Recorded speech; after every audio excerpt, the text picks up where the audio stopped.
Well, well, well. You're back. And it's a new year? What exactly did I do to compel such fine-looking morsels to come down to my hole?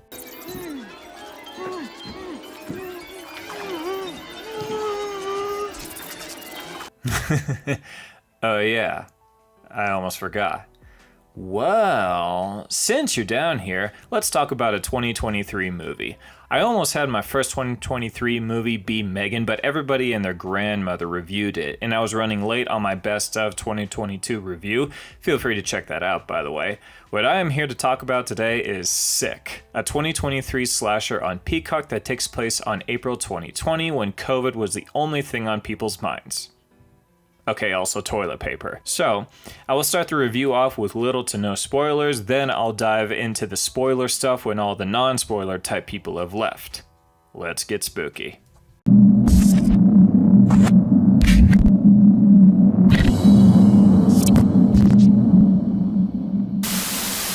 Like I said, Sick is a 2023 slasher movie that came out on the first Friday the 13th of the year. It's set during April 2020 at the height of the COVID pandemic. It follows a very small cast as they quarantine for, I guess, the weekend or something. They don't actually have any kind of set time window how long they're going to be at this cabin. Speaking of, the cabin belongs to our main character, Parker's family, and this place is enormous. It's like if the Overlook Hotel was log cabin themed. So, Parker and her friend Miri get packed up and ready to go for a nice cabin at the lake quarantine. But the thing is, there may be an uninvited guest or two that are gonna surprise them. So how was it? For the most part, the characters' acting and dialogue is pretty well done. Some of you may be annoyed about the movie being set during COVID times, which I get, but in all honesty, they kept going back and forth on taking COVID seriously and having it be the butt of some of the jokes. If you saw the trailer, you would know exactly what I'm talking about. You have a mask, don't you? You're masked. What? I can't let you in. It's not safe. Are you kidding me, lady? Please! So it's tough to say if the movie has some sort of message or agenda, but if I had to pick, I would say that it doesn't because of the lack of consistency in people being serious about COVID and whatnot. This is a slasher movie, and it has good merits on that, and also bad ones. The good. The fight choreography is actually really well done. The people who are getting attacked really show that they are fighting for their lives and don't go down easily from a cut or two. Like, they are still moving, they are still wanting to live, unlike another recent slasher. Try anything and you're canceled, bro. I know I already shat on Texas Chainsaw Massacre 2022, but that bus scene was such a fucking letdown. The violence in this movie isn't, for the most part. The bad. This movie has a very small cast, so the body count can't be high, which is always a shame when it comes to slashers. It is a staple in slashers to have a decent kill count, but if your plot is focused on two people going to a cabin alone, I mean, you can throw a few variables in there to spice it up, but you really are shooting yourself in the foot by doing this. The plot and the reasoning behind everything that happens in the film is nothing really that new or that special. It's a slasher. My expectations weren't super high. There are definitely some flaws in the film with the cat and mouse chasing, which goes back to the problem of having such a small cast. Most of the chasing, stalking, running can easily feel like the movie is dragging because there's only so much you can do before you're like, just fucking kill them already. Or some bullshit scenes happen that really pull you out of the movie. It takes away the believability that something like that could actually happen. Also, the ending was a bit of a misfire. You see, there are some stories that can play around with your expectations of the story would never do that, and then something crazy happens.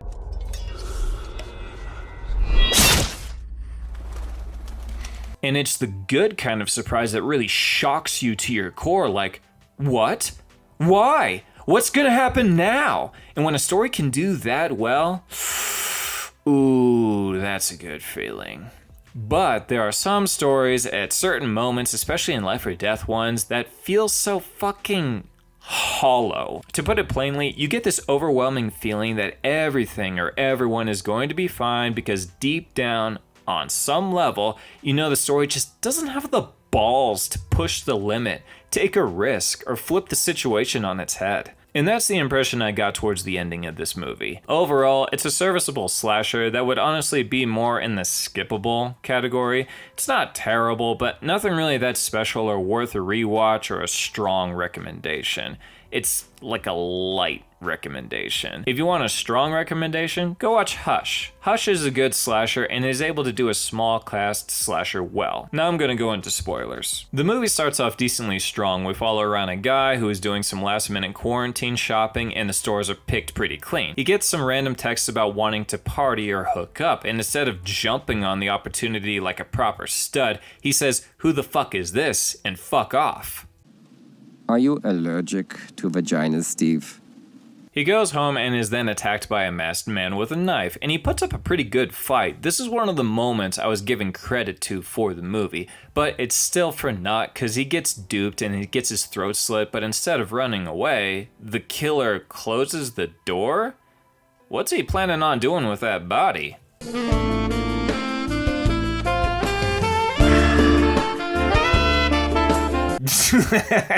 The movie then cuts to the main focus, Parker and Miri, who pack up for their trip to a cabin for billionaires. I may be talking up this place a lot, but if you've seen the movie, it's all merited. The place is fantasy level. Anyways, they go and enjoy themselves at the lake, and Parker gets random text saying, "Jump in, the water is nice." Uh-oh. But she blocks the number and thinks that's the end of it. Probably should cause more concern than that. Later that night, as Parker and Mary wind down, they get a surprise visitor. But don't worry, it's just DJ. Who the fuck is this guy? DJ is a guy that Parker likes to hook up with occasionally, but since she is living the college life, doesn't want to be in a committed relationship with him. He shows up to try to have a little DTR with Parker. I can't believe I just used that fucking acronym. But he was planning on Parker being alone, and Miri just being present screws up that plan. What a bitch, am I right? So they party a little bit before going to bed, but DJ pulls Parker aside to have a little DTR, which means define the relationship. Excuse me.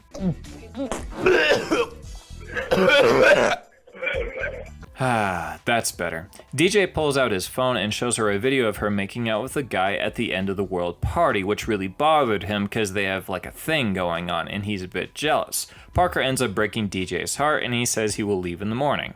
Poor guy. As everyone falls asleep, our real hero sneaks into the place and starts to steal everyone's phones. Pretty smart. But DJ wakes up and notices his phone is gone. Loud music begins to play. Uh-oh. DJ goes and warns Parker, fucking goober. She surprisingly takes him very seriously and immediately believes that someone is in the house. I say surprisingly because the opposite happens so often in movies where they're like, hey, this is serious. And the other person's like, is it really though? So he gives her the keys to his car while he goes to warn Miri. Parker is able to wake up Miri from outside just in time before getting knifed in bed. Lucky break. Unless Parker just interrupted Miri from being scissored in bed. Eh?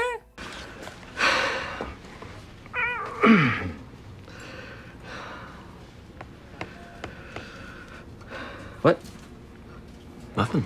Oh, fuck you. That was funny. DJ comes in and saves the day, and Miri is able to get out of there. Miri and Parker make it to DJ's car, but wait for him. Meanwhile, DJ is putting up a pretty good fight. This is another moment where the violence is pretty solid in this film. He's getting cut, but he's still fighting for his life. But in the end, it wasn't enough, and our killer expresses his inner Dracula, and Vlad impales the fuck out of DJ with, I think, like a curtain pole or something. I don't really know, but it definitely wasn't like a spear. Parker and Miri, I keep almost saying Mimir. Bollocks, brother. Respectfully, bollocks. Parker and Miri book it, but the killer disconnected the tire from the wheel hub so the car doesn't drive very well, and they crash it. The masked killer catches up to them, and they book it back to the house. They run upstairs to the attic and are able to get onto the roof. But our killer is a resourceful one, so he surprises Miri by punching through a nearby window and pushes her off the roof. It's only 2 stories high, maybe 3, and she falls on grass. Even though it was a loud thud, I never really believed that that killed her. Parker runs back into the house with the killer hot on her ass. Not in that way. Get your head out of the gutter. She is able to hide briefly in the kitchen while the killer searches, and she gets the upper hand and smashes that guy's head in with a rice maker. Pretty epic stuff. And then Parker notices the door open, and there's another killer. Uh-oh. She goes into hiding quickly while the other killer mourns the loss of his comrade. She uses this opportunity to book it and goes to Miri, who is surprisingly alive. Just kidding, I knew she wasn't dead from the get-go. Miri has a broken leg, which makes her dead weight, and Parker should just put her out of her misery right there. Boy, that escalated quickly. Alright, fine, I guess that might not be the best idea. But Miri is a team player and tells Parker to run while she plays dead. Parker books it, but not too far, and the killer eyeballs Miri. He thinks she's dead and looks around, but Miri takes a quick breath, which he almost notices. But good old Parker noticed, so she threw a rock which caught his attention. But it wasn't enough, so she just books it, and he's in hot pursuit. She's able to get to the dock and detach it? Oh, it's a detachable, like, floating dock. Nice. So she is able to paddle out into the middle of the lake and okay, this here is a very stupid part in this movie. So apparently our killer is like an Olympic level swimmer because she's able to get out into the middle of the lake before he catches up to her. Honestly, it's a floating square. It's very unlikely she would be able to row super fast on that thing. He really should have just jumped in the second that she pushed off the dock. Also, he is fully clothed. What? Oh, come on! Yeah, I'm not sure being in shoes, jeans, and a hoodie didn't get in the way of your swimming. Not only that, our girl is able to get away by jumping in and swimming back to shore. So, if rowing the floating dock was fast enough to get halfway to the lake before the killer caught up, wouldn't he be able to just row after her and catch up? I mean, he did slice up her hand pretty bad. She would be having a bit of a rough time swimming that far. Also, her arms would be tired from the, paddling. Also, most people couldn't swim across an entire lake, even half a lake, without the risk of drowning from fucking exhaustion, let alone doing it fully clothed, which both her and the killer were able to do. Anyways, she is able to get back to shore and go to her neighbor's house. There is no answer, so she breaks in and leaves a little blood on the window. Tough break, kid. She meets the owner inside, who puts a fucking gun in her face, but she calms him down, only to have the killer come in and knife the guy, take the gun, fire off 2 shots, and misses both. Remember when I said if you have a small cast and low body count in a slasher that it's almost impossible for things to not feel stretched out? Yeah, this is when shit really started to feel stretched out. Keep in mind, the movie is short, it's only an hour and 20 minutes long. Really says something when your plot feels stretched when the runtime is that short. Meanwhile, back at the house, Miri makes a makeshift brace for her leg while the killer we thought was beat to death comes back, only for Miri to immediately stab him in the neck. Kinda pointless, but okay. Parker is able to make it to the road where we have the infamous scene from the trailer. A car drives by and Parker runs up to it asking for help. The lady in the car puts on her mask and says, "Do you have a mask?" Are you fucking kidding me? A guy is trying to kill me. No, I don't have a fucking mask. The lady is able to find a spare in her car and Parker puts it on, but starts to feel dizzy. Oh, it's chloroform. She's in on it. Which makes sense, because I feel like a lot of people would cause an uproar about this movie if the scene was 100% played for laughs. But it begs the pretty serious question of how she was there. How could she possibly know to drive to that spot? Was she circling all the roads around the area for the past few hours just in case the 2 other killers failed to contain the situation? I guess that's a decent idea, but the idea of her popping up at the exact spot 30 seconds after Parker gets there is just plot convenience. Anyways, they go back to the house and do a COVID test on Parker. They bring up the video of her making out with the guy from before. Apparently the killers are a family. The one who is dead was the son, so there is just the mom and dad left. Apparently Parker got COVID and brought it to that party, infected the boy she made out with, and he died because of it, and she infected 6 others. The guy from the beginning of the movie was apparently the guy who infected Parker, so they're just going down the list. Okay, this is total fucking horseshit. How could they possibly know that the guy from before gave it to her and then she gave it to their son? They were at a party. Did that family literally test everyone who was attending there? You don't have to make out with a person in order to spread COVID. It would make more sense if they actually had sex and this whole movie was about AIDS or something, but it's not. Also, how is this all her fault when their son went to a party and made out with a random chick? Does he share zero responsibility for this? The test comes back positive in that she was asymptomatic. Parker asks them about her 2 friends that they killed. They don't know that Miri is dead, but Parker's playing it cool. The mom goes, "Well, you were supposed to quarantine alone, so that's on you." Yeah, okay, sure, that's a good enough reason, but that doesn't really explain why they killed the neighbor, but whatever. Psychos like this aren't supposed to be the smartest bunch anyways. While all this is happening, Miri is trying to get help through her laptop. The dad notices the router going off, so someone must be using the Wi-Fi. He goes and checks out the place inside and out. While he is gone, Miri and Parker get the upper hand on the woman and knock her out and push her through a window. They race upstairs. The dad shortly comes in and races upstairs as well. They are able to slit his Achilles and push him off the balcony, and he lands on an impressively sized elk horn, impaling him. Nice. Parker and Mary go to the shed to grab a golf cart to get out of there, and the mom comes in after them swinging an axe. I would say this was surprising, but that would make me a fucking liar. I knew the movie wasn't over. So they fight a little and end up setting that bitch on fire, which is a little callback to what she said to Parker, like how they were gonna get away with all this. She was just gonna set the whole place on fire. And they both waddle out to the street and the police arrive. Remember when I said that there were moments in movies where you already know what kind of a movie it is, and you know, nothing that shocking is going to happen because you know it just doesn't have the balls to really shock or wow you? I knew that mom wasn't going to kill Parker or Mary in the shed. I would have bet all the blood, money, and bones that I have that when that scene started that neither of them were going to die, and I would have doubled everything to my name. I knew beyond a shadow of a doubt that they were both going to make it out of there alive, which really rubs me the wrong way watching a movie like this.